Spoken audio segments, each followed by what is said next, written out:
اعوذ باللہ من الشیطان الرجیم بسم اللہ الرحمن الرحیم۔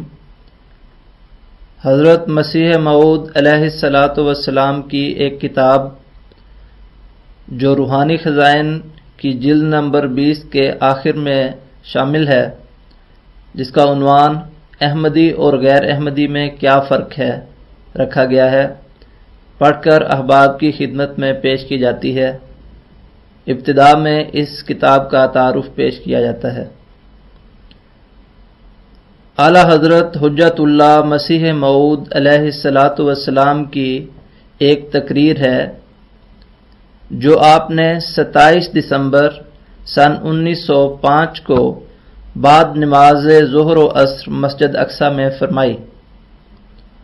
26 دسمبر سن 1905 عیسوی کی صبح کو مہمان خانہ جدید کے بڑے ہال میں احباب کا ایک بڑا جلسہ اس غرض کے لیے منعقد ہوا تھا کہ مدرسہ تعلیم الاسلام کی اصلاح کے سوال پر غور کریں۔ اس میں بہت سے بھائیوں نے مختلف پہلوؤں پر تقریریں کیں۔ ان تقریروں کے ضمن میں ایک بھائی نے اپنی تقریر کے ضمن میں کہا کہ جہاں تک میں جانتا ہوں، حضرت اقدس علیہ الصلاۃ والسلام کے سلسلے اور دوسرے مسلمانوں میں صرف اسی قدر فرق ہے کہ وہ مسیح ابن مریم کا زندہ آسمان پر جانا تسلیم کرتے ہیں اور ہم یقین کرتے ہیں کہ وہ وفات پا چکے ہیں۔ اس کے سوا اور کوئی نیا امر ایسا نہیں جو ہمارے اور ان کے درمیان اصولی طور پر قابل نزاع ہو۔ اس سے چونکہ کامل طور پر سلسلے کی بعثت کی غرض کا پتہ نہ لگ سکتا تھا، بلکہ ایک امر مشتبہ اور کمزور معلوم ہوتا تھا، اس لیے ضروری امر تھا کہ آپ علیہ السلام اس کی اصلاح فرماتے۔ چونکہ اس وقت کافی وقت نہ تھا، اس لیے 27 دسمبر کو بعد ظہر و عصر آپ نے مناسب سمجھا کہ اپنی بعثت کی اصل غرض پر کچھ تقریر فرمائیں۔ آپ کی طبیعت بھی ناساز تھی۔ محض اللہ تعالیٰ کے فضل سے آپ نے احمدی اور غیر احمدی میں فرق کے بارے میں تقریر فرمائی۔ مسیح موعود کی بعثت اور سلسلے کے قیام کی غرض۔ اعلیٰ حضرت حجت اللہ مسیح موعود علیہ الصلاۃ والسلام کی ایک تقریر جو آپ نے 27 دسمبر سن 1905 عیسوی کو بعد نماز ظہر و عصر مسجد اقصی میں فرمائی۔ 26 دسمبر سن 1905 عیسوی کی صبح کو مہمان خانہ جدید کے بڑے ہال میں احباب کا ایک بڑا جلسہ اس غرض کے لیے منعقد ہوا تھا کہ مدرسہ تعلیم الاسلام کی اصلاح کے سوال پر غور کریں۔ اس میں بہت سے بھائیوں نے مختلف پہلوؤں پر تقریریں کیں۔ ان تقریروں کے ضمن میں ایک بھائی نے اپنی تقریر کے ضمن میں کہا کہ جہاں تک میں جانتا ہوں، حضرت اقدس علیہ الصلاۃ والسلام کے سلسلے اور دوسرے مسلمانوں میں صرف اسی قدر فرق ہے کہ وہ مسیح ابن مریم زندہ آسمان پر جانا تسلیم کرتے ہیں اور ہم یقین کرتے ہیں کہ وہ وفات پا چکے ہیں۔ اس کے سوا اور کوئی نیا امر ایسا نہیں جو ہمارے اور ان کے درمیان اصولی طور پر قابل نزاع ہو۔ اس سے چونکہ کامل طور پر سلسلے کی بعثت کی غرض کا پتہ نہ لگ سکتا تھا، بلکہ ایک امر مشتبہ اور کمزور معلوم ہوتا تھا، اس لیے ضروری امر تھا کہ آپ اس کی اصلاح فرماتے۔ چونکہ اس وقت کافی وقت نہ تھا، اس لیے 27 دسمبر کو بعد ظہر و عصر آپ نے مناسب سمجھا کہ اپنی بعثت کی اصل غرض پر کچھ تقریر فرمائیں۔ آپ کی طبیعت بھی ناساز تھی، تاہم محض اللہ تعالیٰ کے فضل و کرم سے آپ نے مندرجہ ذیل تقریر فرمائی۔ ایڈیٹر فرمایا، افسوس ہے اس وقت میری طبیعت بیمار ہے اور میں کچھ زیادہ بول نہیں سکتا، لیکن ایک ضروری امر کی وجہ سے چند کلمے بیان کرنا ضروری سمجھتا ہوں۔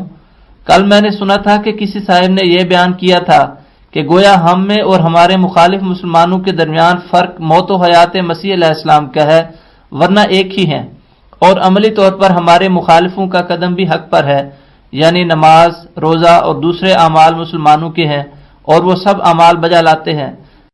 صرف حضرت عیسیٰ علیہ السلام کی موت کے بارے میں ایک غلطی پڑ گئی تھی، جس کے ازالے کے لیے خدا تعالیٰ نے یہ سلسلہ پیدا کیا۔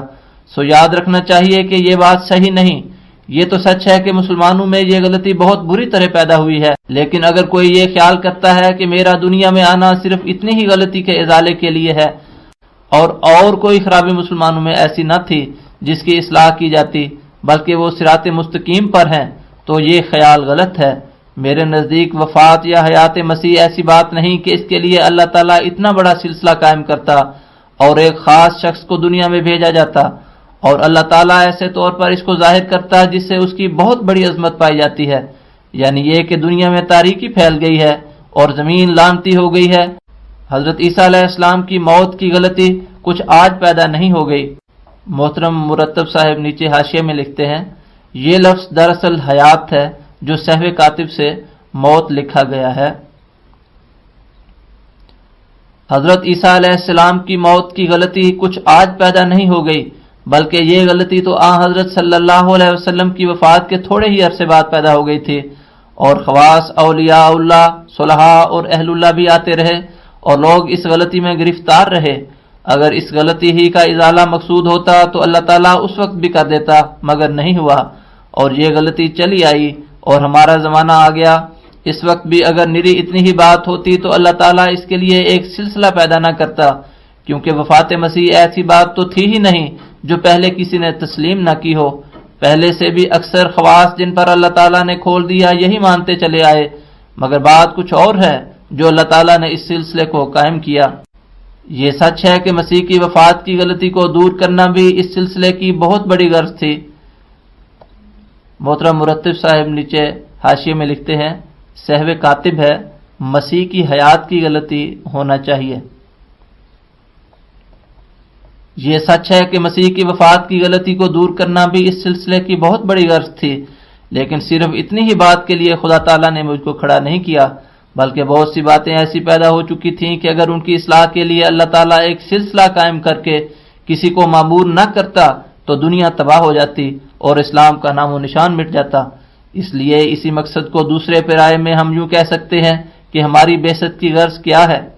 وفات عیسیٰ اور حیات اسلام، یہ دونوں مقاصد باہم بہت بڑا تعلق رکھتے ہیں، اور وفات مسیح کا مسئلہ اس زمانے میں حیات اسلام کے لیے ضروری ہو گیا ہے، اس لیے کہ حیات مسیح سے جو فتنہ پیدا ہوا ہے وہ بہت بڑھ گیا ہے۔ حیات مسیح کے لیے یہ کہنا کہ کیا اللہ تعالیٰ اس بات پر قادر نہیں کہ ان کو زندہ آسمان پر اٹھا لے جاتا، اللہ تعالیٰ کی قدرت اور اس کی سے ناواقفی کو ظاہر کرتا ہے۔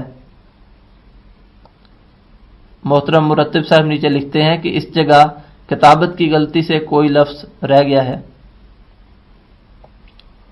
ہم تو سب سے زیادہ اس بات پر ایمان لاتے اور یقین کرتے ہیں کہ ان اللہ علی کل شیء قدیر، سورہ البقرہ آیت نمبر 107۔ اللہ تعالیٰ بے شک ہر بات پر قادر ہے، اور ہم ایمان رکھتے ہیں کہ بے شک وہ جو کچھ چاہے کر سکتا ہے، لیکن وہ ایسے امور سے پاک اور منزہ ہے جو اس کی صفات کاملہ کے خلاف ہوں، اور وہ ان باتوں کا دشمن ہے جو اس کے دین کے مخالف ہوں۔ حضرت عیسیٰ کی حیات اوائل میں تو صرف ایک غلطی کا رنگ رکھتی تھی، مگر آج یہ غلطی ایک اژدہا بن گئی ہے جو اسلام کو نگلنا چاہتی ہے۔ ابتدائی زمانے میں اس غلطی سے کسی گزند کا اندیشہ نہ تھا، اور وہ غلطی ہی کے رنگ میں تھی، مگر جب سے عیسائیت کا خروج ہوا اور انہوں نے مسیح کی زندگی کو ان کی خدائی کی ایک بڑی زبردست دلیل قرار دیا تو یہ خطرناک امر ہو گیا۔ انہوں نے بار بار اور بڑے زور سے اس امر کو پیش کیا کہ اگر مسیح خدا نہیں تو وہ عرش پر کیسے بیٹھا ہے، اور اگر انسان ہو کر کوئی ایسا کر سکتا ہے کہ زندہ آسمان پر چلا جاوے تو پھر کیا وجہ ہے کہ آدم سے لے کر اس وقت تک کوئی بھی آسمان پر نہیں گیا۔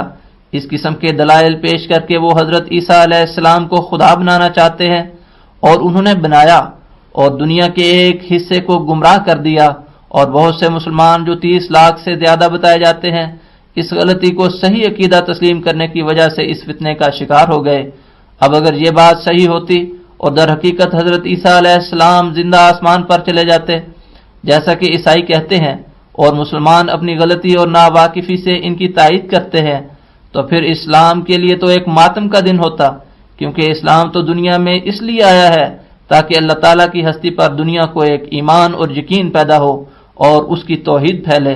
وہ ایسا مذہب ہے کہ کوئی کمزوری اس میں پائی نہیں جاتی اور نہیں ہے۔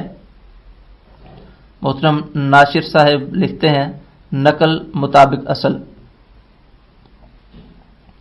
وہ تو اللہ تعالیٰ ہی کو وحدہ لا شریک قرار دیتا ہے، کسی دوسرے میں یہ خصوصیت تسلیم کی جاوے تو یہ تو اللہ تعالیٰ کی کسر شان ہے، اور اسلام اس کو روا نہیں رکھتا۔ مگر عیسائیوں نے مسیح کی اس خصوصیت کو پیش کر کے دنیا کو گمراہ کر دیا ہے، اور مسلمانوں نے بغیر سوچے سمجھے ان کی اس ہاں میں ہاں ملا دی اور اس ضرر کی پرواہ نہ کی جو اس سے اسلام کو پہنچا۔ اس بات سے کبھی دھوکہ نہیں کھانا چاہیے جو لوگ کہہ دیتے ہیں کہ کیا اللہ تعالیٰ اس بات پر قادر نہیں کہ مسیح کو زندہ آسمان پر اٹھا لے جاوے؟ بے شک وہ قادر ہے، مگر وہ ایسی باتوں کو کبھی روا نہیں رکھتا جو مبدأ شرک ہو کر کسی کو شریک الباری ٹھہراتی ہوں، اور یہ صاف ظاہر ہے کہ ایک شخص کو بعض وجوہ کی خصوصیت دینا صریح مبدأ شرک ہے۔ پس مسیح علیہ السلام میں یہ خصوصیت تسلیم کرنا کہ وہ تمام انسانوں کے برخلاف اب تک زندہ ہیں اور خواص بشری سے الگ ہیں، یہ ایسی خصوصیت ہے جس نے عیسائیوں کو موقع دیا کہ وہ ان کی خدائی پر اس کو بطور دلیل پیش کریں۔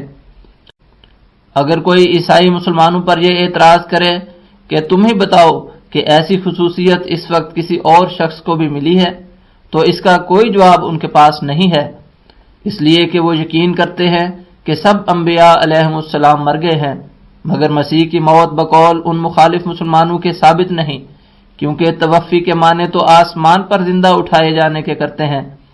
اس لیے فلما توفیتنی میں بھی یہی معنی کرنے پڑیں گے کہ جب تو نے مجھے زندہ آسمان پر اٹھا لیا۔ سورہ المائدہ آیت نمبر 118۔ اور کوئی آیت ثابت نہیں کرتی کہ اس کی موت بھی ہوگی، پھر بتاؤ کہ ان کا نتیجہ کیا ہوگا۔ اللہ تعالیٰ ان لوگوں کو ہدایت دے اور وہ اپنی غلطی کو سمجھیں۔ میں سچ کہتا ہوں کہ جو لوگ مسلمان کہلا کر اس عقیدے کی کمزوری اور شناعت کے کھل جانے پر بھی اس کو نہیں چھوڑتے، وہ دشمن اسلام اور اس کے لیے مارے آستین ہیں۔ یاد رکھو اللہ تعالیٰ بار بار قرآن شریف میں مسیح کی موت کا ذکر کرتا ہے اور ثابت کرتا ہے کہ وہ دوسرے نبیوں اور انسانوں کی طرح وفات پا چکے، کوئی امر ان میں ایسا نہ تھا جو دوسرے نبیوں اور انسانوں میں نہ ہو۔ یہ بالکل سچ ہے کہ توفی کے موت ہی معنی ہیں، کسی لغت سے یہ ثابت نہیں کہ توفی کے معنی کبھی آسمان پر ما جسم اٹھانے کے بھی ہوتے ہیں۔ زبان کی خوبی لغات کی توسیع پر ہے، دنیا میں کوئی لغت ایسی نہیں ہے جو صرف ایک کے لیے ہو اور دوسرے کے لیے نہ ہو۔ ہاں خدا تعالیٰ کے لیے یہ خصوصیت ضرور ہے، اس لیے کہ وہ وحدہ لا شریک خدا ہے۔ لغت کی کوئی کتاب پیش کرو جس میں توفی کے یہ معنی خصوصیت سے حضرت عیسیٰ کے لیے کہے ہوئے ہوں کہ زندہ آسمان پر ما جسم اٹھانا ہے، اور سارے جہاں کے لیے جب یہ لفظ استعمال ہو تو اس کے معنی موت کے ہوں گے۔ اس قسم کی خصوصیت لغت کی کسی کتاب میں دکھاؤ، اور اگر نہ دکھا سکو اور نہیں ہے تو پھر خدا تعالیٰ سے ڈرو کہ یہ مبدأ شرک ہے۔ اس غلطی ہی کا یہ نتیجہ ہے کہ مسلمان عیسائیوں کے مدیون ٹھہرتے ہیں۔ اگر عیسائی یہ کہیں کہ جس حال میں تم مسیح کو زندہ تسلیم کرتے ہو کہ وہ آسمان پر ہے اور پھر اس کا آنا بھی مانتے ہو اور یہ بھی کہ وہ حکم ہو کر آئے گا، اب بتاؤ کہ اس کے خدا ہونے میں کیا شبہ رہا جبکہ یہ بھی ثابت نہ ہو کہ اس کو موت ہوگی۔ یہ کہنا بڑا مصیبت کا امر ہے کہ عیسائی سوال کرے اور اس کا جواب نہ ہو۔ غرض اس غلطی کا اثر بد اب یہاں تک بڑھ گیا۔ یہ تو سچ ہے کہ دراصل مسیح کی موت کا مسئلہ ایسا عظیم الشان نہ تھا کہ اس کے لیے ایک عظیم الشان مامور کی ضرورت ہوتی، مگر میں دیکھتا ہوں کہ مسلمانوں کی حالت بہت ہی نازک ہو گئی ہے۔ انہوں نے قرآن کریم پر تدبر چھوڑ دیا اور ان کی عملی حالت خراب ہو گئی۔ اگر ان کی عملی حالت درست ہوتی اور وہ قرآن کریم اور اس کی لغات پر توجہ کرتے تو ایسے معنی ہرگز نہ کرتے۔ انہوں نے اسی لیے اپنی طرف سے یہ معنی کر لیے۔ توفی کا لفظ کوئی نرالا اور نیا لفظ نہ تھا، اس کے معنی تمام لغت عرب میں خواہ وہ کسی نے لکھی ہوں موت کے کیے ہیں۔ پھر انہوں نے ما جسم آسمان پر اٹھانے کے معنی آپ ہی کیوں بنا لیے؟ ہم کو افسوس نہ ہوتا اگر آن حضرت صلی اللہ علیہ وسلم کے لیے بھی اس لفظ کے یہی معنی کر لیتے، کیونکہ یہی لفظ آپ کے لیے بھی تو قرآن شریف میں آیا ہے، جیسا کہ فرمایا ہے وَإِمَّا نُرِيَنَّكَ بَعْضَ الَّذِي نَعِدُهُمْ أَوْ نَتَوَفَّيَنَّكَ، سورۃ یونس آیت نمبر 47۔ اب بتاؤ کہ اگر اس لفظ کے معنی ما جسم آسمان پر اٹھانا ہی ہے تو کیا ہمارا حق نہیں کہ آپ کے لیے بھی یہی معنی کریں؟ کیا وجہ ہے کہ وہ نبی جو آن حضرت صلی اللہ علیہ وسلم سے 1000 درجہ کم تر ہے، اس کے لیے جب یہ لفظ بولا جاوے تو اس کے من گھڑت معنی کر کے زندہ آسمان پر لے جاویں؟ لیکن جب سید الاولین والآخرین کے لیے یہ لفظ آوے تو اس کے معنی بجوز موت کے اور کچھ نہ کریں، حالانکہ آن حضرت صلی اللہ علیہ وآلہ وسلم زندہ نبی ہیں اور آپ کی زندگی ایسی ثابت ہے کہ کسی اور نبی کی ثابت نہیں، اور اس لیے ہم زور اور دعوے سے یہ بات پیش کرتے ہیں کہ اگر کوئی نبی زندہ ہے تو وہ ہمارے نبی کریم صلی اللہ علیہ وسلم ہی ہیں۔ اکثر اکابر نے حیات النبی پر کتابیں لکھی ہیں اور ہمارے پاس آن حضرت صلی اللہ علیہ وسلم کی زندگی کے ایسے زبردست ثبوت موجود ہیں کہ کوئی ان کا مقابلہ نہیں کر سکتا۔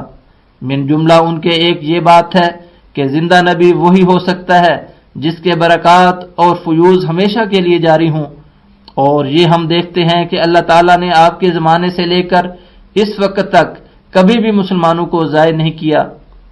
ہر صدی کے سر پر اس نے کوئی آدمی بھیج دیا جو زمانے کے مناسب حال اصلاح کرتا رہا، یہاں تک کہ اس صدی پر اس نے مجھے بھیجا ہے تاکہ میں حیات النبی کا ثبوت دوں۔ یہ امر قرآن شریف سے بھی ثابت ہے کہ اللہ تعالیٰ آن حضرت صلی اللہ علیہ وسلم کے دین کی حفاظت کرتا رہا ہے اور کرے گا، جیسا کہ فرمایا ہے انا نحن نزلنا الذکر وانا لہ لحافظون، سورہ الحجر آیت نمبر 10۔ یعنی بے شک ہم نے ہی اس ذکر کو نازل کیا ہے اور ہم ہی اس کی حفاظت کریں گے۔ انا لہ لحافظون کا لفظ صاف طور پر دلالت کرتا ہے کہ صدی کے سر پر ایسے آدمی آتے رہیں گے جو گم شدہ متاع کو لائیں اور لوگوں کو یاد دلائیں۔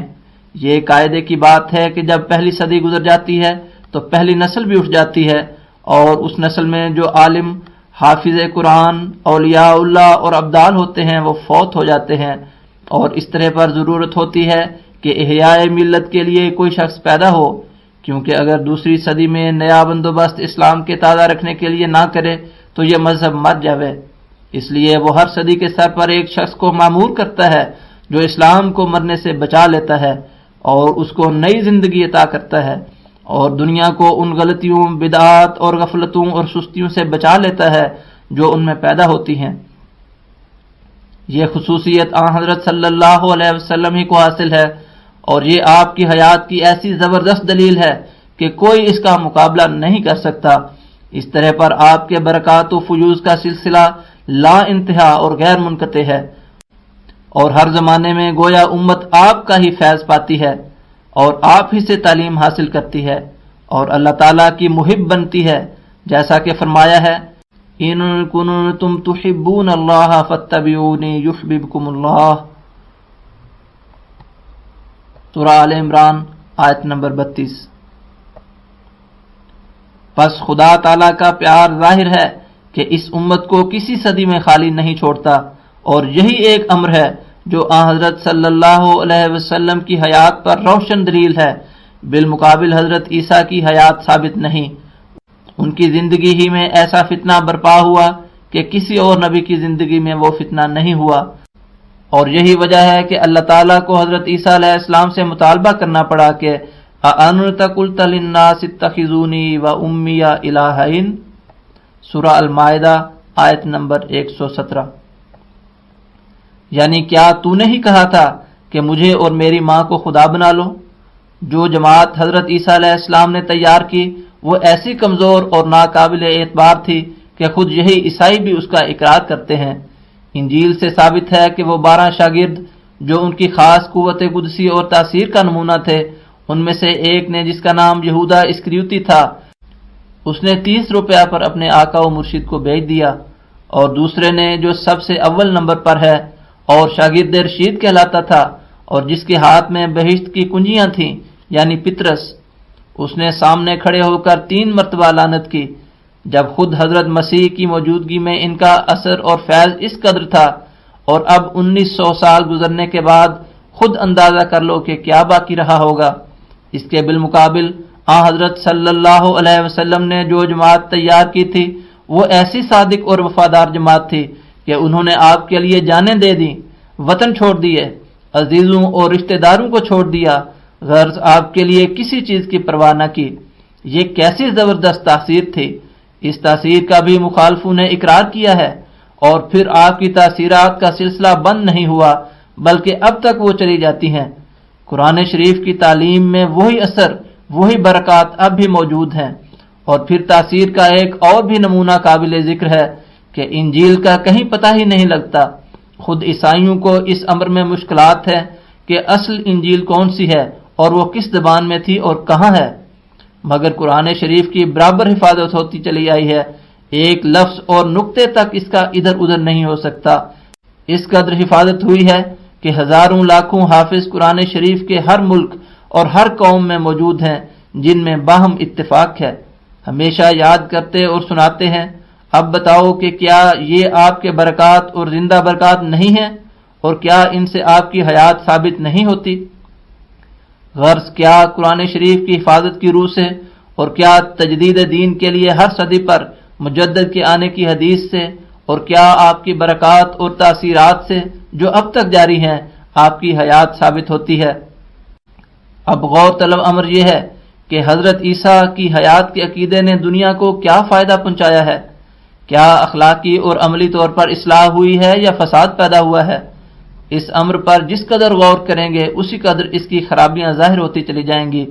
میں سچ کہتا ہوں کہ اسلام نے اس عقیدے سے بہت بڑا ضرر اٹھایا ہے، یہاں تک کہ 40 کروڑ کے قریب لوگ عیسائی ہو چکے جو سچے خدا کو چھوڑ کر ایک عاجز انسان کو خدا بنا رہے ہیں، اور عیسائیت نے دنیا کو جو نفع پہنچایا ہے وہ ظاہر امر ہے۔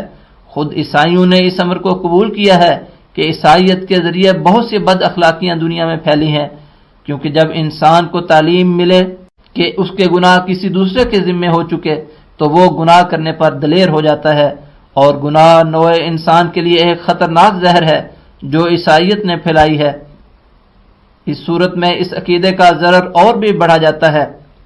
میں یہ نہیں کہتا کہ حیات مسیح کے متعلق اسی زمانے کے لوگوں پر الزام ہے، نہیں، بعض پہلو نے غلطی کھائی ہے، مگر وہ تو اس غلطی میں بھی ثواب ہی پر رہے، کیونکہ مجتہد کے متعلق لکھا ہے کہ قد یخطی و یصیب، کہ کبھی مجتہد غلطی بھی کرتا ہے اور کبھی ثواب، مگر دونوں طرح پر اسے ثواب ہوتا ہے۔ اصل بات یہ ہے کہ مشیت ایزدی نے یہی چاہا تھا کہ ان سے یہ معاملہ مخفی رہے، پس وہ غفلت میں رہے، اور اصحاب کہف کی طرح یہ حقیقت ان پر مخفی رہی، جیسا کہ مجھے بھی الہام ہوا تھا۔ ام حسبت ان اصحاب الکہف والرقیم کانوا من آیاتنا عجبا۔ اسی طرح مسیح کی حیات کا مسئلہ بھی ایک عجیب سر ہے، باوجود کہ قرآن شریف کھول کھول کر مسیح کی وفات ثابت کرتا ہے، اور احادیث سے بھی یہی ثابت ہے۔ حضرت صلی اللہ علیہ وسلم کی وفات پر جو آیت استدلال کے طور پر پڑھی گئی وہ بھی اسی کو ثابت کرتی ہے، مگر باوجود اس قدر آشکارا ہونے کے خدا تعالیٰ نے اس کو مخفی کر لیا اور آنے والے موعود کے لیے اس کو مخفی رکھا۔ چنانچہ جب وہ آیا تو اس نے اس راز کو ظاہر کیا۔ یہ اللہ تعالیٰ کی حکمت ہے کہ وہ جب چاہتا ہے کسی بھید کو مخفی کر دیتا ہے، اور جب چاہتا ہے اسے ظاہر کر دیتا ہے۔ اسی طرح اس نے اس بھید کو اپنے وقت تک مخفی رکھا، مگر اب جب کہ آنے والا آ گیا اور اس کے ہاتھ میں اس سر کی کلید تھی، اس نے اسے کھول کر دکھا دیا۔ اب اگر کوئی نہیں مانتا اور ضد کرتا ہے تو وہ گویا اللہ تعالیٰ کا مقابلہ کرتا ہے۔ غرض وفات مسیح کا مسئلہ اب ایسا مسئلہ ہو گیا ہے کہ اس میں کسی قسم کا اخفا نہیں رہا، بلکہ ہر پہلو سے صاف ہو گیا ہے۔ قرآن شریف سے مسیح کی وفات ثابت ہوتی ہے، احادیث وفات کی تائید کرتی ہیں، حضرت صلی اللہ علیہ وسلم کا واقعہ معراج موت کی تصدیق کرتا ہے، اور آپ صلی اللہ علیہ وسلم گویا چشمدید شہادت دیتے ہیں، کیونکہ آپ نے شب معراج میں حضرت عیسیٰ علیہ السلام کو حضرت یحییٰ علیہ السلام کے ساتھ دیکھا، اور پھر آیت کل سبحان ربی هل کنت الا بشر رسولا، سورۃ بنی اسرائیل آیت 94 مسیح کو زندہ آسمان پر جانے سے روکتی ہے، کیونکہ جب کفار نے آپ سے آسمان پر چڑھ جانے کا معجزہ مانگا تو اللہ تعالیٰ نے آپ کو یہی جواب دیا کہ قل سبحان ربی هل کنت الا بشر رسولا، بنی اسرائیل آیت 94، یعنی میرا رب اس وعدہ خلافی سے پاک ہے جو ایک مرتبہ تو وہ انسان کے لیے یہ قرار دے کہ وہ اسی زمین میں پیدا ہو اور یہاں ہی مرے گا، فیہا تحیون و فیہا تموتون، سورۃ الاعراف آیت نمبر 26۔ میں تو ایک بشر رسول ہوں، یعنی وہ بشریت میرے ساتھ موجود ہے، جو آسمان پر نہیں جا سکتی، اور دراصل کفار کی غرض اس سوال سے یہی تھی، چونکہ وہ پہلے یہ سن چکے تھے کہ انسان اس دنیا میں جیتا اور مرتا ہے، اس لیے انہوں نے موقع پا کر یہ سوال کیا، جس کا جواب ان کو ایسا دیا گیا کہ ان کا منصوبہ خاک میں مل گیا۔ بس یہ طے شدہ مسئلہ ہے کہ مسیح علیہ السلام وفات پا چکے۔ ہاں، یہ ایک معجزانہ نشان ہے کہ انہیں غفلت میں رکھا اور ہوشیاروں کو مست بنا دیا۔ یہ بھی یاد رکھو کہ جن لوگوں نے یہ زمانہ نہیں پایا وہ معذور ہیں، ان پر کوئی حجت پوری نہیں ہوئی، اور اس وقت اپنے اجتہاد سے جو کچھ وہ سمجھے اس کے لیے اللہ تعالیٰ سے اجر اور ثواب پائیں گے۔ مگر اب وقت نہیں رہا، اس وقت اللہ تعالیٰ نے اس نقاب کو اٹھا دیا اور اس مخفی راز کو ظاہر کر دیا ہے، اور اس مسئلے کے برے اور خوفناک اثروں کو تم دیکھ رہے ہو کہ اسلام تنزل کی حالت میں ہے، اور عیسائیت کا یہی ہتھیار حیات مسیح ہے جس کو لے کر وہ اسلام پر حملہ آور ہو رہے ہیں، اور مسلمانوں کی ذریت عیسائیوں کا شکار ہو رہی ہے۔ میں سچ سچ کہتا ہوں کہ ایسے ہی مسائل وہ لوگوں کو سنا سنا کر برگشتہ کر رہے ہیں، اور وہ خصوصیتیں جو نادانی سے مسلمان ان کے لیے تجویز کرتے ہیں سکولوں اور کالجوں میں پیش کر کے اسلام سے جدا کر رہے ہیں۔ اس لیے خدا تعالیٰ نے چاہا کہ اب مسلمانوں کو متنبع کیا جاوے۔ الحکم جلد نمبر 10 نمبر 6 مورخہ 17 فروری سن 1906 عیسوی صفحہ 2 اور 3۔ بس اس وقت چاہا ہے کہ مسلمان متنبع ہو جاویں کہ ترقی اسلام کے لیے یہ پہلو نہایت ہی ضروری ہے کہ مسیح کی وفات کے مسئلے پر زور دیا جاوے، اور وہ اس امر کے قائل نہ ہوں کہ مسیح زندہ آسمان پر گیا ہے۔ مگر مجھے افسوس سے کہنا پڑتا ہے کہ میرے مخالف اپنی بدقسمتی سے اس سر کو نہیں سمجھتے اور خواہ شور مچاتے ہیں۔ کاش یہ احمق سمجھتے کہ اگر ہم سب مل کر وفات پر زور دیں گے تو پھر یہ مذہب عیسائی نہیں رہ سکتا۔ میں یقیناً کہتا ہوں کہ اسلام کی زندگی اس موت میں ہے۔ خود عیسائیوں سے پوچھ کر دیکھ لو کہ جب یہ ثابت ہو جاوے کہ مسیح زندہ نہیں بلکہ مر گیا ہے تو ان کے مذہب کا کیا باقی رہ جاتا ہے؟ وہ خود اس امر کے قائل ہیں کہ یہی ایک مسئلہ ہے جو ان کے مذہب کا استحصال کرتا ہے، مگر مسلمان ہیں کہ مسیح کی حیات کے قائل ہو کر ان کو تقویت پہنچا رہے ہیں اور اسلام کو نقصان پہنچاتے ہیں۔ ان کی وہی مثال ہے یکے برسر شاخ و بن میں برید۔ عیسائیوں کا جو ہتھیار اسلام کے خلاف تھا اسی کو ان مسلمانوں نے اپنے ہاتھ میں لے لیا۔ نیچے حاشیے میں فرماتے ہیں، حاشیہ بدر میں ہے، یعنی اخبار بدر میں، تعجب ہے کہ عیسائی تو مسلمانوں کی گردن کاٹنے کے واسطے یہ ہتھیار استعمال کرتے ہیں، اور مسلمان بھی اپنے گردنیں کٹوانے کے واسطے ان کی امداد میں کھڑے ہو جاتے ہیں۔ بدر جلد نمبر 2 نمبر 4 مورخہ 26 جنوری سن 1906 صفحہ نمبر 3۔ اور اپنی ناسمجھی اور کم فہمی سے چلا دیا جس سے اسلام کو اس قدر نقصان پہنچا۔ عیسائیوں کا جو ہتھیار اسلام کے خلاف تھا اسی کو ان مسلمانوں نے اپنے ہاتھ میں لے لیا اور اپنی ناسمجھی اور کم فہمی سے چلا دیا جس سے اسلام کو اس قدر نقصان پہنچا۔ مگر خوشی کی بات ہے کہ اللہ تعالیٰ نے عین وقت پر اس سے ان کو آگاہ کر دیا اور ایسا ہتھیار عطا کیا جو صلیب کے توڑنے کے واسطے بے نظیر ہے، اور اس کی تائید اور استعمال کے لیے اس نے یہ سلسلہ قائم کیا۔ چنانچہ اللہ تعالیٰ کے فضل اور تائید سے اس موت مسیح کے ہتھیار نے صلیبی مذہب کو جس قدر کمزور اور سست کر دیا ہے وہ اب چھپی ہوئی بات نہیں رہی۔ عیسائی مذہب اور اس کے حامی سمجھتے ہیں کہ اگر کوئی فرقہ اور سلسلہ ان کے مذہب کو ہلاک کر سکتا ہے تو وہ یہی سلسلہ ہے۔ چنانچہ یہی وجہ ہے کہ وہ ہر ایک اہل مذہب سے مقابلے کے لیے آمادہ ہو جاتے ہیں مگر اس سلسلے کے مقابلے میں نہیں آتے۔ بشپ صاحب کو جب مقابلے کی دعوت کی گئی تو ہر چند اس کو بعض انگریزی اخباروں نے بھی جوش دلایا مگر پھر بھی وہ میدان میں نہیں نکلا۔ اس کی وجہ یہی ہے کہ ہمارے پاس عیسائیت کے استحصال کے لیے وہ ہتھیار ہیں جو دوسروں کو نہیں دیے گئے، اور ان میں سے پہلا ہتھیار یہی موت مسیح کا ہتھیار ہے۔ موت اصلی غرض نہیں، یہ تو اس لیے کہ عیسائیوں کا ہتھیار تھا جس سے اسلام کا نقصان تھا۔ اللہ تعالیٰ نے چاہا کہ اس غلطی کا تدارک کرے، چنانچہ بڑے زور کے ساتھ اس کی اصلاح کی گئی۔ اس کے علاوہ ان غلطیوں اور بدعات کو دور کرنا بھی اصل مقصد ہے جو اسلام میں پیدا ہو گئی ہیں۔ یہ قلت تدبر کا نتیجہ ہے۔ اگر یہ کہا جاوے کہ اس سلسلے میں اور دوسرے مسلمانوں میں کوئی فرق نہیں ہے۔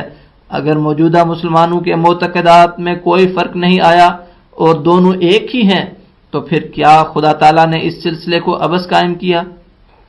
ایسا خیال کرنا اس سلسلے کی سخت ہتک اور اللہ تعالیٰ کے حضور ایک جرت اور گستاخی ہے۔ اللہ تعالیٰ نے بار بار ظاہر کیا ہے کہ دنیا میں بہت تاریکی چھا گئی ہے، عملی حالت کے لحاظ سے بھی اور اعتقادی حالت کی وجہ سے بھی۔ وہ توحید جس کے لیے بے شمار نبی اور رسول دنیا میں آئے اور انہوں نے بے انتہا محنت اور سعی کی، آج اس پر ایک سیاہ پردہ پڑا ہوا ہے اور لوگ کئی قسم کے شرک میں مبتلا ہو گئے ہیں۔ حضرت صلی اللہ علیہ وسلم نے فرمایا تھا کہ دنیا کی محبت نہ کرو، مگر اب دنیا کی محبت ہر ایک دل پر غلبہ کر چکی ہے اور جس کو دیکھو اسی محبت میں غرق ہے۔ دین کے لیے ایک تنکا بھی ہٹانے کے واسطے کہا جاوے تو وہ سوچ میں پڑ جاتا ہے، ہزاروں عذر اور بہانے کرنے لگتا ہے۔ ہر قسم کی بد عملی اور بدکاری کو جائز سمجھ لیا گیا ہے اور ہر قسم کی منہیات پر کھلم کھلا زور دیا جاتا ہے۔ دین بالکل بے کس اور یتیم ہو رہا ہے۔ ایسی صورت میں اگر اسلام کی تائید اور نصرت نہ فرمائی جاتی تو اور کون سا وقت اسلام پر آنے والا ہے جو اس وقت مدد کی جاوے؟ اسلام تو صرف نام کو باقی رہ گیا۔ اب بھی اگر حفاظت نہ کی جاتی تو پھر اس کے مٹنے میں کیا شبہ ہو سکتا تھا؟ میں سچ کہتا ہوں کہ یہ صرف قلت تدبر کا نتیجہ ہے جو کہا جاتا ہے کہ دوسرے مسلمانوں میں کیا فرق ہے۔ اگر صرف ایک ہی بات ہوتی تو اس قدر محنت اٹھانے کی کیا حاجت تھی؟ ایک سلسلہ قائم کرنے کی کیا ضرورت تھی؟ میں جانتا ہوں کہ اللہ تعالیٰ بار بار ظاہر کر چکا ہے کہ ایسی تاریکی چھا گئی ہے کہ کچھ نظر نہیں آتا۔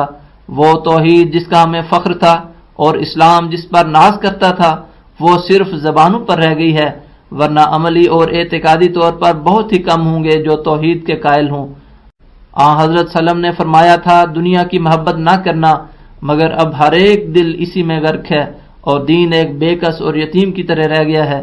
حضرت صلی اللہ علیہ وسلم نے صاف طور پر فرمایا تھا حب الدنیا راس کل خطیۃ۔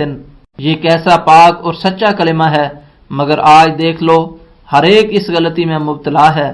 ہمارے مخالف آریہ اور عیسائی اپنے مذاہب کی حقیقت کو خوب سمجھ چکے ہیں لیکن اب اسے نبھانا چاہتے ہیں۔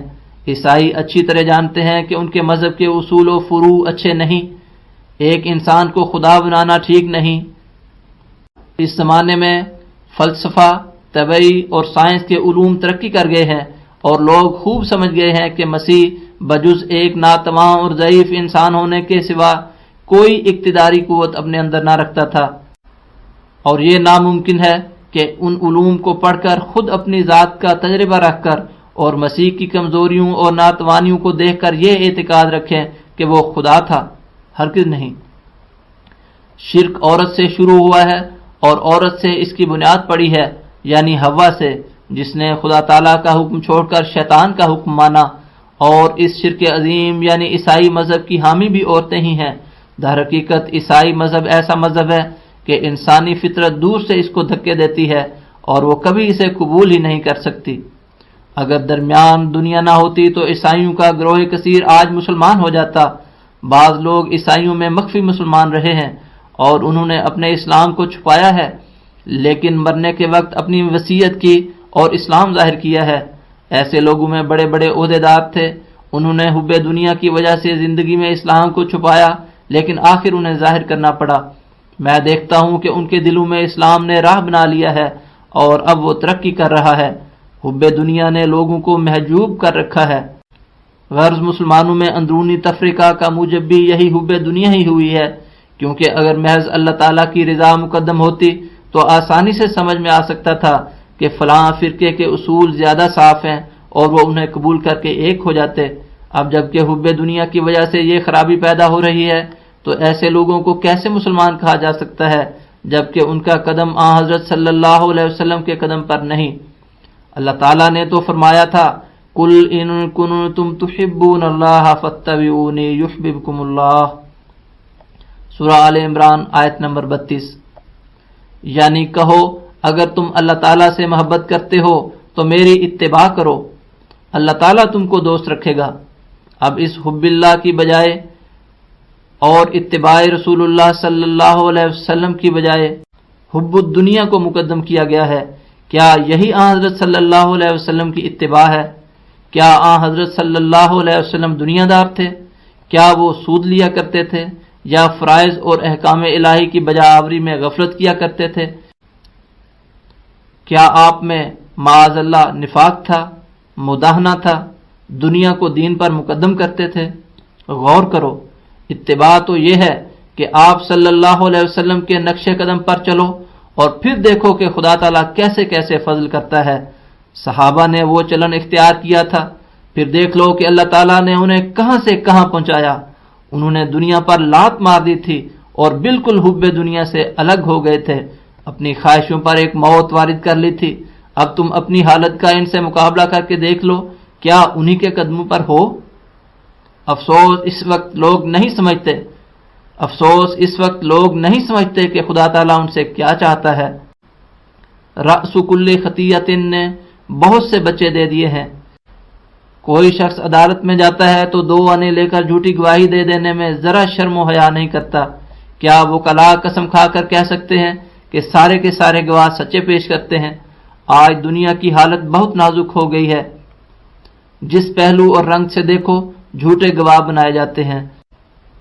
جھوٹے مقدمے کرنا تو بات ہی کچھ نہیں، جھوٹے اسناد بنا لیے جاتے ہیں۔ کوئی امر بیان کریں گے تو سچ کا پہلو بچا کر بولیں گے۔ اب کوئی ان لوگوں سے جو اس سلسلے کی ضرورت نہیں سمجھتے پوچھے کہ کیا یہی وہ دین تھا جو آن حضرت صلی اللہ علیہ وسلم لے کر آئے تھے؟ اللہ تعالیٰ نے تو جھوٹ کو نجاست کہا تھا کہ اس سے پرہیز کرو، اجتنبوا الرجس من الاوثان واجتنبوا قول الزور، سورۃ الحج آیت نمبر 31۔ بت پرستی کے ساتھ اس جھوٹ کو ملایا ہے۔ جیسا احمق انسان اللہ تعالیٰ کو چھوڑ کر پتھر کی طرف سر جھکاتا ہے، ویسے ہی صدق اور راستی کو چھوڑ کر اپنے مطلب کے لیے جھوٹ کو بت بناتا ہے۔ یہی وجہ ہے کہ اللہ تعالیٰ نے اس کو بت پرستی کے ساتھ ملایا اور اس سے نسبت دی۔ جیسے ایک بت پرست بت سے نجات چاہتا ہے، جھوٹ بولنے والا بھی اپنی طرف سے بت بناتا ہے اور سمجھتا ہے کہ اس بت کے ذریعے نجات ہو جاوے گی۔ کیسی خرابی آ کر پڑی ہے! اگر کہا جاوے کہ کیوں بت پرست ہوتے ہو، اس نجاست کو چھوڑ دو، تو کہتے ہیں کہ کیوں کر چھوڑ دیں، اس کے بغیر گزارا نہیں ہو سکتا۔ اس سے بڑھ کر اور کیا بدقسمتی ہوگی کہ جھوٹ پر اپنی زندگی کا مدار سمجھتے ہیں۔ مگر میں تمہیں یقین دلاتا ہوں کہ آخر سچ ہی کامیاب ہوتا ہے، بھلائی اور فتح اسی کی ہے۔ مجھے یاد ہے کہ میں نے ایک مرتبہ امرتسر ایک مضمون بھیجا، اس کے ساتھ ہی ایک خط بھی تھا، رلیہ رام کے وکیل ہند اخبار کے متعلق تھا۔ میرے اس خط کو خلاف قانون ڈاک خانہ قرار دے کر مقدمہ بنایا گیا۔ وکلاء نے بھی کہا کہ اس میں بجز اس کے رہائی نہیں جو اس خط سے انکار کر دیا جاوے، گویا جھوٹ کے سوا بچاؤ نہیں۔ مگر میں نے اس کو ہرگز پسند نہ کیا، بلکہ یہ کہا کہ اگر سچ بولنے سے سزا ہوتی ہے تو ہونے دو، جھوٹ نہیں بولوں گا۔ آخر وہ مقدمہ عدالت میں پیش ہوا۔ ڈاک خانوں کا افسر بحیثیت مدعی حاضر ہوا۔ مجھ سے جس وقت اس کے متعلق پوچھا گیا تو میں نے صاف طور پر کہا کہ یہ میرا خط ہے، مگر میں نے اس کو جزو مضمون سمجھ کر اس میں رکھا ہے۔ مجسٹریٹ کی سمجھ میں یہ بات آ گئی اور اللہ تعالیٰ نے اس کو بصیرت دی۔ ڈاک خانوں کے افسر نے بہت زور دیا مگر اس نے ایک نہ سنی اور مجھے رخصت کر دیا۔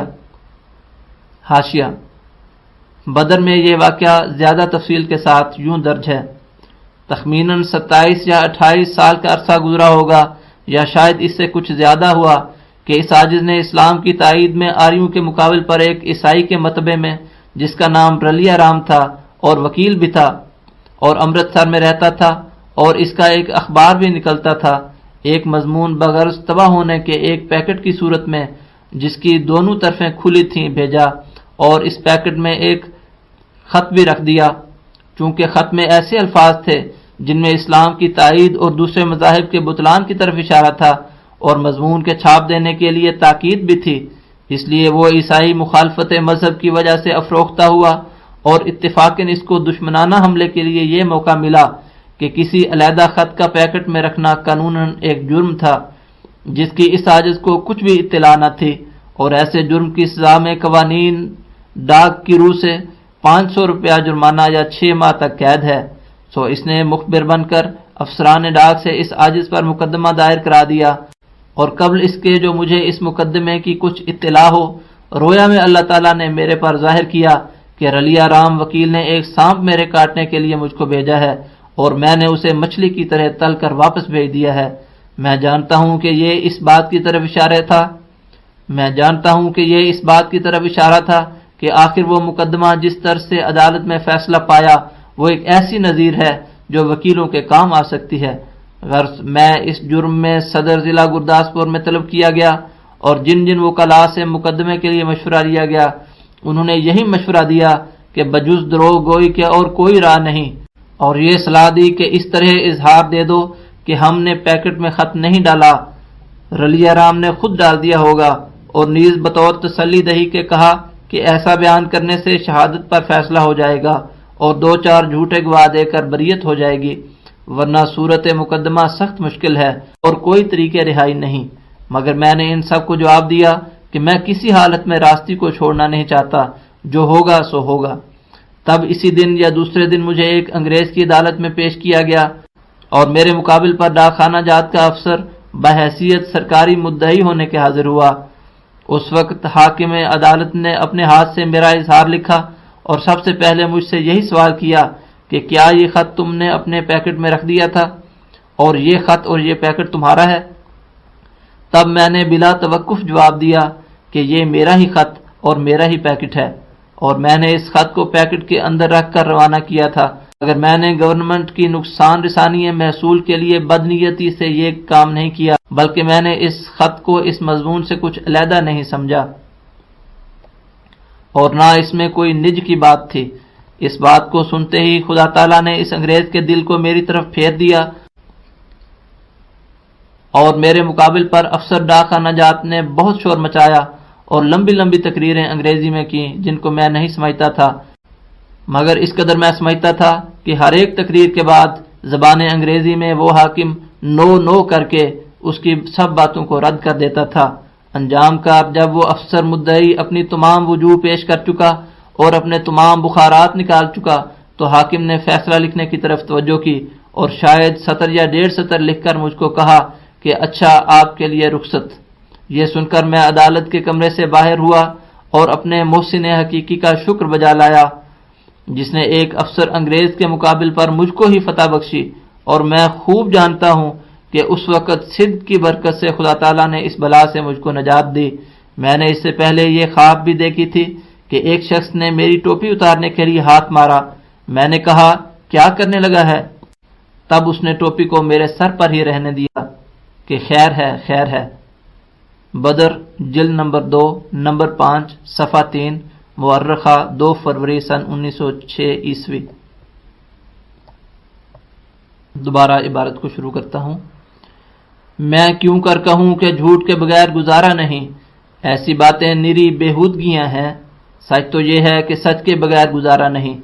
میں اب تک بھی جب اپنے اس واقعے کو یاد کرتا ہوں تو ایک مزہ آتا ہے کہ خدا تعالیٰ کے پہلو کو اختیار کیا، اس نے ہماری رعایت رکھی اور ایسی رعایت رکھی جو بطور ایک نشان کے ہو گئی۔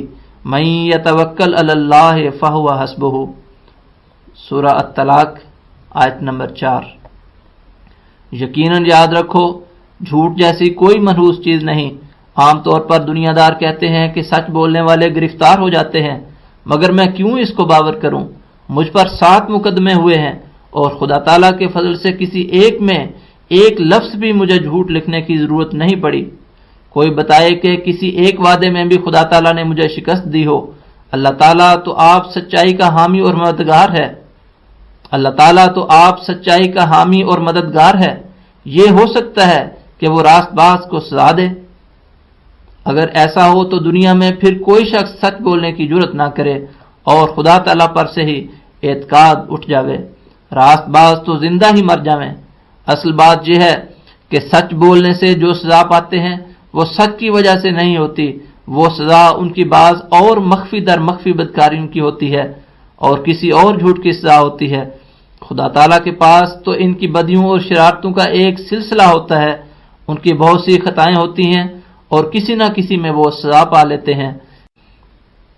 میرے ایک استاد گل علی شاہ بٹالے کے رہنے والے تھے، وہ شیر سنگھ کے بیٹے پرتاپ سنگھ کو بھی پڑھایا کرتے تھے۔ انہوں نے بیان کیا کہ ایک مرتبہ شیر سنگھ نے اپنے باورچی کو محض نمک مرچ کی زیادتی پر بہت مارا، تو چونکہ وہ بڑے سادہ مزاج تھے، انہوں نے کہا کہ آپ نے بڑا ظلم کیا۔ اس پر شیر سنگھ نے کہا، مولوی جی کو خبر نہیں، اس نے میرا 100 بکرا کھایا ہے۔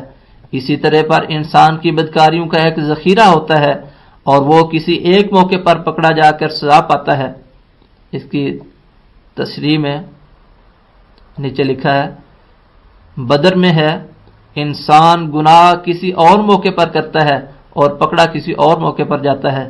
بدر جلد نمبر 2 نمبر 6 صفحہ 3، مورخہ 9 فروری سن 1906 عیسوی۔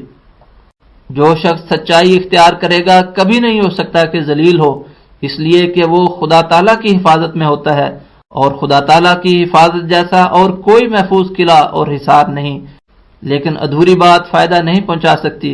کیا کوئی کہہ سکتا ہے کہ جب پیاس لگی ہوئی ہو تو صرف ایک قطرہ پی لینا کفایت کرے گا، یا شدت بھوک کے وقت ایک دانے یا لقمے سے سیر ہو جاوے گا؟ بالکل نہیں، بلکہ جب تک پورا سیر ہو کر پانی نہ پیے یا کھانا نہ کھائے تسلی نہ ہوگی۔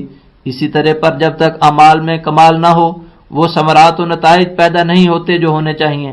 ناقص اعمال اللہ تعالیٰ کو خوش نہیں کر سکتے اور نہ وہ بابرکت ہو سکتے ہیں۔ اللہ تعالیٰ کا یہی وعدہ ہے کہ میری مرضی کے موافق اعمال کرو پھر میں برکت دوں گا۔ غرض یہ باتیں دنیا دار خود ہی بنا لیتے ہیں کہ جھوٹ اور فریب کے بغیر گزارا نہیں۔ کوئی کہتا ہے فلاں شخص نے مقدمے میں سچ بولا تھا اس لیے 4 برس کو دھرا گیا۔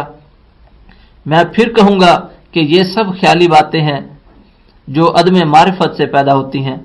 کسب کمال کن کے عزیز جہاں شبی، یہ نقص کے نتیجے ہیں۔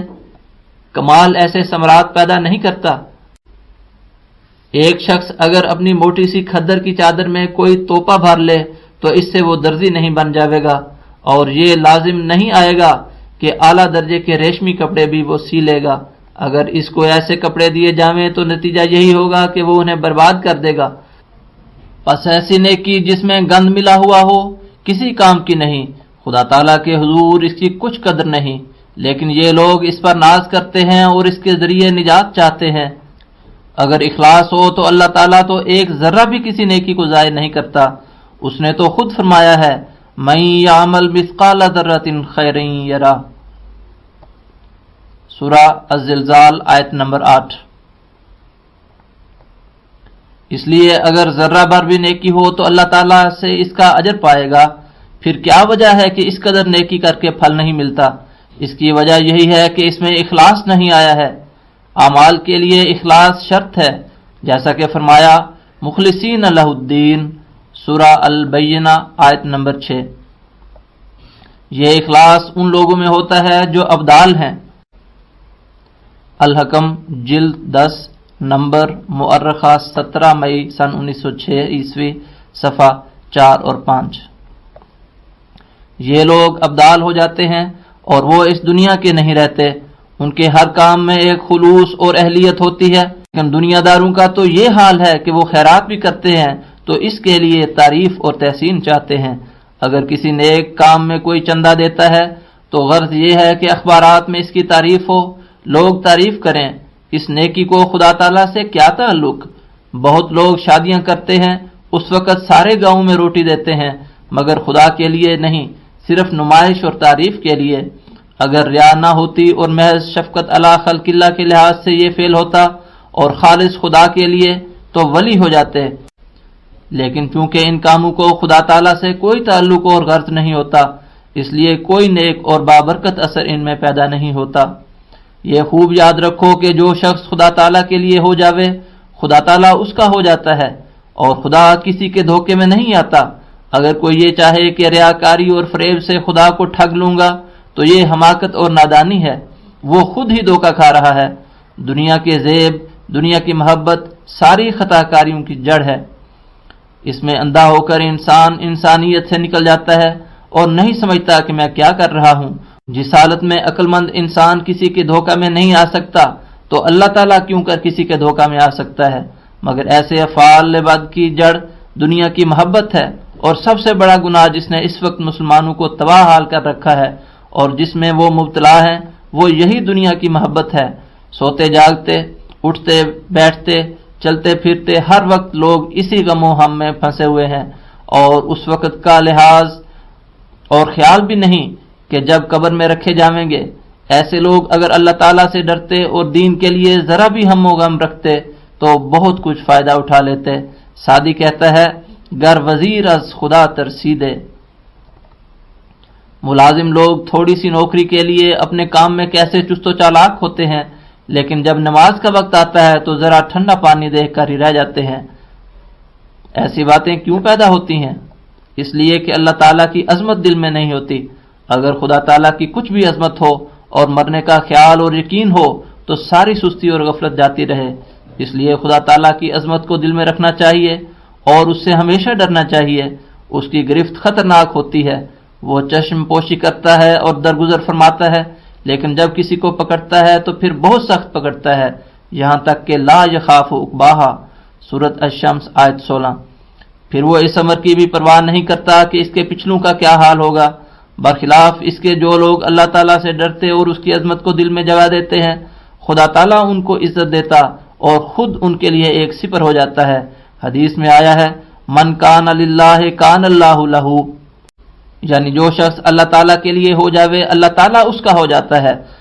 مگر افسوس یہ ہے کہ جو لوگ اس طرف توجہ بھی کرتے ہیں اور خدا تعالیٰ کی طرف آنا چاہتے ہیں، ان میں سے اکثر یہی چاہتے ہیں کہ ہتھیلی پر سرسوں جما دی جاوے۔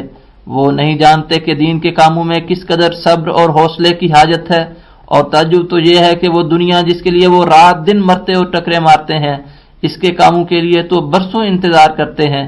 کسان بیج بو کر کتنے عرصے تک منتظر رہتا ہے، لیکن دین کے کاموں میں آتے ہیں تو کہتے ہیں کہ پھونک مار کر ولی بنا دو، اور پہلے ہی دن چاہتے ہیں کہ عرش پر پہنچ جائیں، حالانکہ نہ اس راہ میں کوئی محنت اور مشقت اٹھائی اور نہ کسی ابتلا کے نیچے آیا۔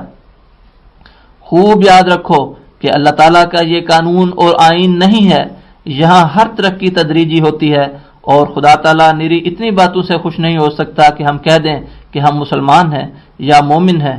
چنانچہ اس نے فرمایا ہے، احسب الناس ان یترکوا ان یقولوا آمنا وهم لا یفتنون، سورہ العنکبوت آیت نمبر 3۔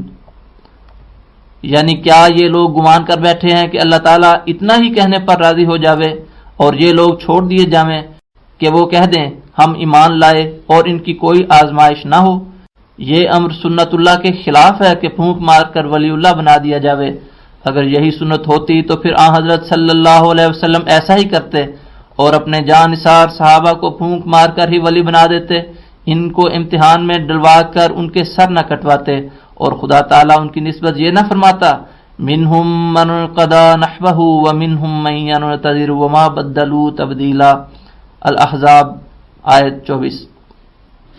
پس جب دنیا بغیر مشکلات اور محنت کے ہاتھ نہیں آتی تو عجب بے وقوف ہے وہ انسان جو دین کو حلوہ بے دودھ سمجھتا ہے۔ یہ تو سچ ہے کہ دین سہل ہے، مگر ہر نعمت مشقت کو چاہتی ہے۔ بھائی اسلام نے تو ایسی مشقت بھی نہیں رکھی۔ ہندوؤں میں دیکھو کہ ان کے جوگیوں اور سنیاسیوں کو کیا کیا کرنا پڑتا ہے، کیا کہیں ان کی کمریں ماری جاتی ہیں، کوئی ناخن بڑھاتا ہے۔ ایسا ہی عیسائیوں میں رہبانیت تھی۔ اسلام نے ان باتوں کو نہیں رکھا، بلکہ اس نے یہ تعلیم دی، قد افلح من زکاہا، سورۃ الشمس آیت نمبر 10۔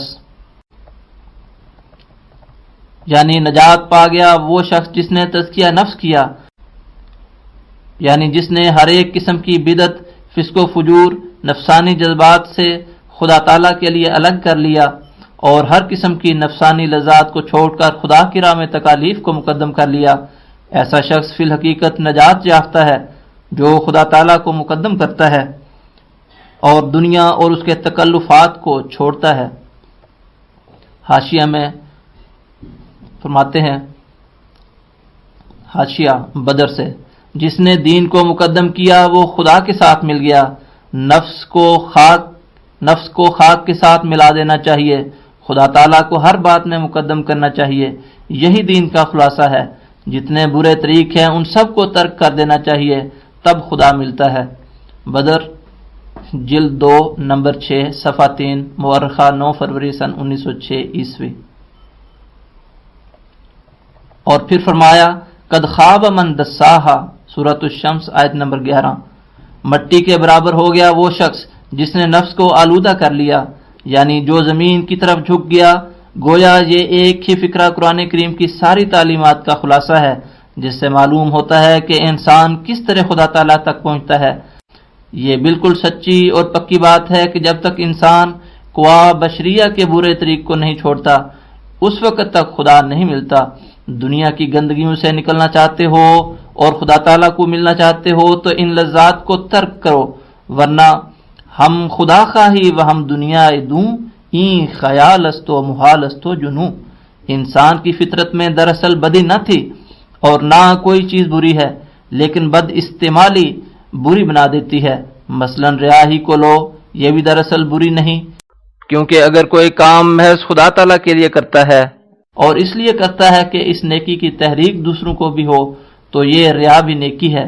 ریا کی دو قسمیں ہیں، ایک دنیا کے لیے، مثلا کوئی شخص نماز پڑھا رہا ہے اور پیچھے کوئی بڑا آدمی آ گیا، اس کے خیال اور لحاظ سے نماز کو لمبا کرنا شروع کر دیا۔ ایسے موقع پر بعض آدمیوں پر ایسا روب پڑ جاتا ہے کہ وہ پھول جاتے ہیں۔ یہ بھی ایک قسم ریا کی ہے جو ہر وقت ظاہر نہیں ہوتی مگر اپنے وقت پر، جیسے بھوک کے وقت روٹی کھاتا ہے یا پیاس کے وقت پانی پیتا ہے، مگر برخلاف اس کے جو شخص محض اللہ تعالیٰ کے لیے نماز کو سنوار کر پڑھتا ہے وہ ریا میں داخل نہیں بلکہ رضا الہی کے حصول کا ذریعہ ہے۔ غرض ریا کے بھی محل ہوتے ہیں اور انسان ایسا جانور ہے کہ بے محل عیوب پر نظر نہیں کرتا۔ مثلا ایک شخص اپنے آپ کو بڑا عفیف اور پارسا سمجھتا ہے، راستے میں اکیلا جا رہا ہے، راستے میں وہ ایک تھیلی جواہرات کی پڑی پاتا ہے، وہ اسے دیکھتا ہے اور سوچتا ہے کہ مداخلت کی کوئی بات نہیں، کوئی دیکھتا نہیں، اگر یہ اس وقت اس پر گرتا نہیں اور سمجھتا ہے کہ غیر کا حق ہوگا اور روپیہ جو گرا ہوا ہے آخر کسی کا ہے، ان باتوں کو سوچ کر اگر اس پر نہیں گرتا اور لالچ نہیں کرتا تو فی الحقیقت پوری عفت اور تقوی سے کام لیتا ہے، ورنہ اگر نرا دعویٰ ہی دعویٰ ہے تو اس وقت اس کی حقیقت کھل جاوے گی اور وہ اسے لے لے گا۔ اسی طرح ایک شخص جس کے متعلق یہ خیال ہے کہ وہ ریا نہیں کرتا، جب ریا کا وقت ہو اور وہ نہ کرے تو ثابت ہوگا کہ نہیں کرتا، لیکن جیسا کہ ابھی میں نے ذکر کیا بعض اوقات ان عادتوں کا محل ایسا ہوتا ہے کہ وہ بدل کر نیک ہو جاتی ہیں۔ چنانچہ نماز جو باجماعت پڑھتا ہے اس میں بھی ایک ریا تو ہے، لیکن انسان کی غرض اگر نمائش ہی ہو تو بے شک ریا ہے، اور اگر اس سے غرض اللہ اور اس کے رسول کی فرما برداری مقصود ہے تو یہ ایک عجیب نعمت ہے۔ پس مسجدوں میں بھی نمازیں پڑھو اور گھروں میں بھی، ایسا ہی ایک جگہ دین کے کام کے لیے چندہ ہو رہا ہو، ایک شخص دیکھتا ہے کہ لوگ بیدار نہیں ہوتے اور خاموش ہیں، وہ محض اس خیال سے کہ لوگوں کو تحریک ہو سب سے پہلے چندہ دیتا ہے، بظاہر یہ ریا ہوگی لیکن ثواب کا باعث ہوگی۔ اسی طرح خدا تعالیٰ نے قرآن شریف میں فرمایا ہے لا تمشی فی الارض مرحا، سورۃ لقمان آیت نمبر 19، زمین پر اکڑ کر نہ چلو۔ لیکن حدیث سے ثابت ہے کہ ایک جنگ میں ایک شخص اکڑ کر اور چھاتی نکال کر چلتا تھا، حضرت صلی اللہ علیہ وسلم نے دیکھ کر فرمایا کہ یہ فعل خدا تعالیٰ کو ناپسند ہے، لیکن اس وقت اللہ تعالیٰ اس کو پسند کرتا ہے، پس گر حفظ مراتب نہ کنی زندگی، غرض خلق محل پر مومن اور غیر محل پر کافر بنا دیتا ہے۔ میں پہلے کہہ چکا ہوں کہ کوئی خلق برا نہیں بلکہ بد استعمالی سے برے ہو جاتے ہیں۔ حضرت عمر رضی اللہ عنہ کے غصے کے متعلق آیا ہے کہ آپ سے کسی نے پوچھا کہ قبل از اسلام آپ بڑے غصہ ور تھے۔ حضرت عمر نے جواب دیا کہ غصہ تو وہی ہے، البتہ پہلے بے ٹھکانے چلتا تھا مگر اب ٹھکانے سے چلتا ہے۔ اسلام ہر ایک قوت کو اپنے محل پر استعمال کرنے کی ہدایت دیتا ہے، پس یہ کبھی کوشش مت کرو کہ تمہارے قوا جاتے رہیں، بلکہ ان قوا کا صحیح استعمال سیکھو۔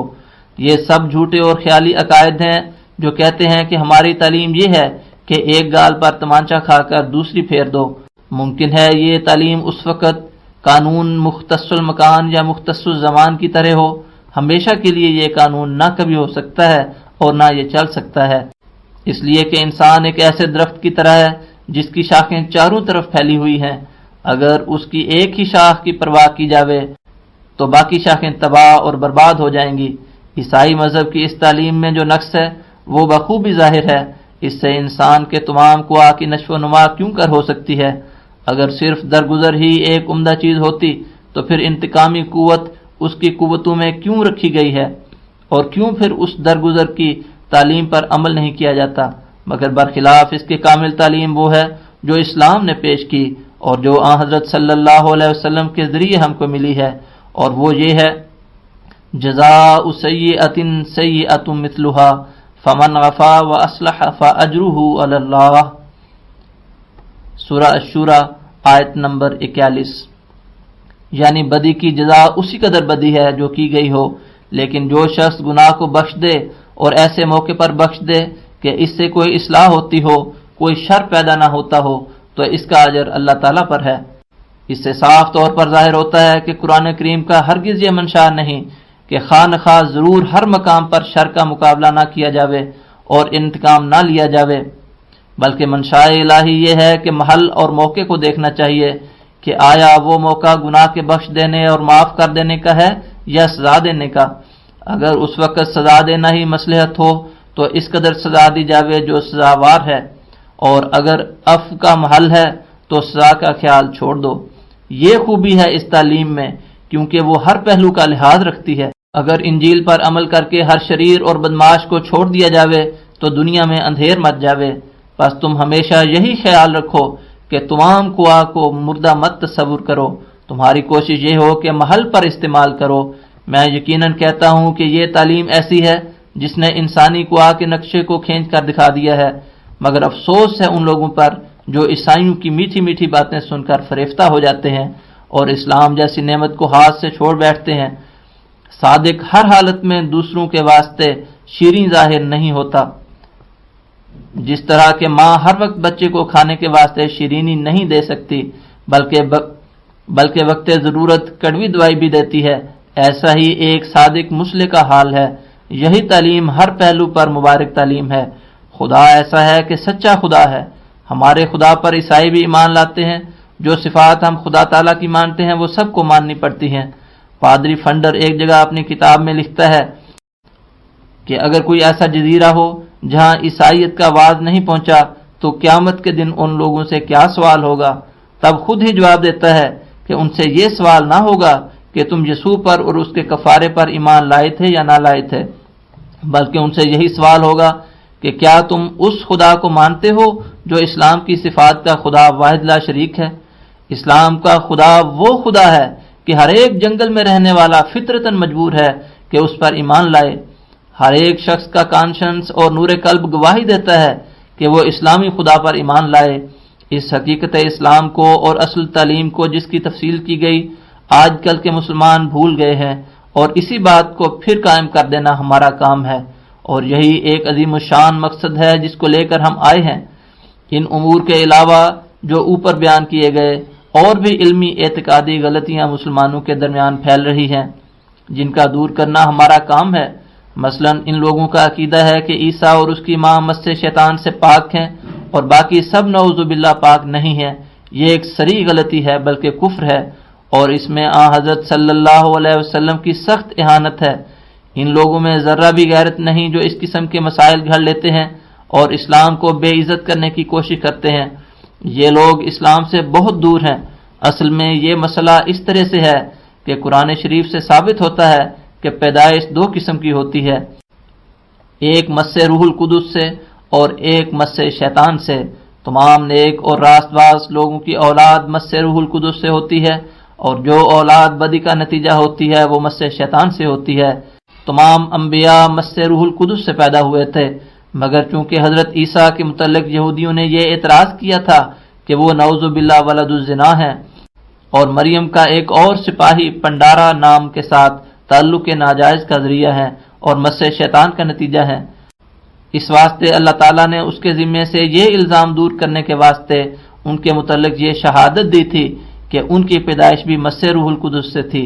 چونکہ ہمارے نبی کریم صلی اللہ علیہ وسلم اور دیگر انبیاء کے متعلق کوئی اس قسم کا اعتراض نہ تھا، اس واسطے ان کے متعلق ایسی بات بیان کرنے کی ضرورت بھی نہ پڑی۔ ہمارے نبی کریم صلی اللہ علیہ وسلم کے والدین عبداللہ اور آمنہ کو تو پہلے ہی سے ہمیشہ عزت کی نگاہ سے دیکھا جاتا تھا اور ان کے متعلق ایسا خیال و گمان بھی کبھی کسی کو نہ ہوا تھا۔ ایک شخص جو مقدمے میں گرفتار ہو جاتا ہے تو اس کے واسطے صفائی کی شہادت کی ضرورت پڑتی ہے، لیکن جو شخص مقدمے میں گرفتار ہی نہیں ہوا اس کے واسطے صفائی کی شہادت کی کچھ ضرورت ہی نہیں۔ ایسا ہی ایک اور غلطی جو مسلمانوں کے درمیان پڑ گئی ہوئی ہے وہ معراج کے متعلق ہے۔ ہمارا ایمان ہے کہ حضرت صلی اللہ علیہ وسلم کو معراج ہوا تھا، مگر اس میں جو بعض لوگوں کا عقیدہ ہے کہ وہ صرف ایک معمولی خواب تھا، سو یہ عقیدہ غلط ہے، اور جن لوگوں کا عقیدہ ہے کہ معراج میں حضرت اسی جسد انصری کے ساتھ آسمان پر چلے گئے تھے، سو یہ عقیدہ بھی غلط ہے، بلکہ اصل بات اور صحیح عقیدہ یہ ہے کہ معراج کشفی رنگ میں ایک نورانی وجود کے ساتھ ہوا تھا۔ وہ ایک وجود تھا مگر نورانی، اور ایک بیداری تھی مگر کشفی اور نورانی، جس کو اس دنیا کے لوگ نہیں سمجھ سکتے مگر وہی جن پر وہ کیفیت طاری ہوئی ہو۔ ورنہ ظاہری جسم اور ظاہری بیداری کے ساتھ آسمان پر جانے کے واسطے تو خود یہودیوں نے معجزہ طلب کیا تھا، جس کے جواب میں قرآن شریف میں کہا گیا تھا قل سبحان ربی هل كنت الا بشر رسولا، سورۃ بنی اسرائیل آیت نمبر 94۔ کہہ دے میرا رب پاک ہے، میں تو ایک انسان رسول ہوں۔ انسان اس طرح اڑ کر کبھی آسمان پر نہیں جاتے، یہی سنت اللہ قدیم سے جاری ہے۔ ایک اور غلطی اکثر مسلمانوں کے درمیان ہے کہ وہ حدیث کو قرآن شریف پر مقدم کرتے ہیں، حالانکہ یہ غلط بات ہے۔ قرآن شریف ایک یقینی مرتبہ رکھتا ہے اور حدیث کا مرتبہ ظنی ہے۔ حدیث قاضی نہیں بلکہ قرآن اس پر قاضی ہے۔ حدیث قاضی نہیں بلکہ قرآن اس پر قاضی ہے۔ ہاں، حدیث قرآن شریف کی تشریح ہے، اس کو اپنے مرتبے پر رکھنا چاہیے۔ حدیث کو اس حد تک ماننا ضروری ہے کہ قرآن شریف کے مخالف نہ پڑے اور اس کے مطابق ہو، لیکن اگر اس کے مخالف پڑے تو وہ حدیث نہیں بلکہ مردود قول ہے۔ لیکن قرآن شریف کے سمجھنے کے واسطے حدیث ضروری ہے۔ قرآن شریف میں جو احکام الہی نازل ہوئے، حضرت صلی اللہ علیہ وسلم نے ان کو عملی رنگ میں کر کے اور کرا کے دکھا دیا اور ایک نمونہ قائم کر دیا۔ اگر یہ نمونہ نہ ہوتا تو اسلام سمجھ میں نہ آ سکتا، لیکن اصل قرآن ہے۔ بعض اہل کشف حضرت صلی اللہ علیہ وسلم سے براہ راست ایسی احادیث سنتے ہیں جو دوسروں کو معلوم نہیں ہوئی، یا موجودہ احادیث کی تصدیق کر لیتے ہیں۔ غرض اس قسم کی بہت سی باتیں ہیں جو کہ ان لوگوں میں پائی جاتی ہیں جن سے خدا تعالیٰ ناراض ہے اور جو اسلامی رنگ سے بالکل مخالف ہیں۔ اس واسطے اللہ تعالیٰ اب ان لوگوں کو مسلمان نہیں جانتا جب تک کہ وہ غلط عقائد کو چھوڑ کر راہ راست پر نہ آ جائیں، اور اس مطلب کے واسطے خدا تعالیٰ نے مجھے مامور کیا ہے کہ میں ان سب غلطیوں کو دور کر کے اصلی اسلام پھر دنیا میں قائم کروں۔ یہ فرق ہے ہمارے درمیان اور ان لوگوں کے درمیان۔ ان کی حالت وہ نہیں رہی جو اسلامی حالت تھی، یہ مثل ایک خراب اور نکمے باغ کے ہو گئے۔ ان کے دل ناپاک ہیں اور خدا تعالیٰ چاہتا ہے کہ ایک نئی قوم پیدا کرے جو صدق اور راستی کو اختیار کر کے سچے اسلام کا نمونہ ہو فقط۔ الحکم، مورخہ 17 فروری، 17 مئی و 17 جون سن 1906۔ نیچے حاشیے میں لکھا ہے الحکم جلد نمبر 10 نمبر 21، مورخہ 17 جون سن 1906 عیسوی، صفحات 3 اور 4۔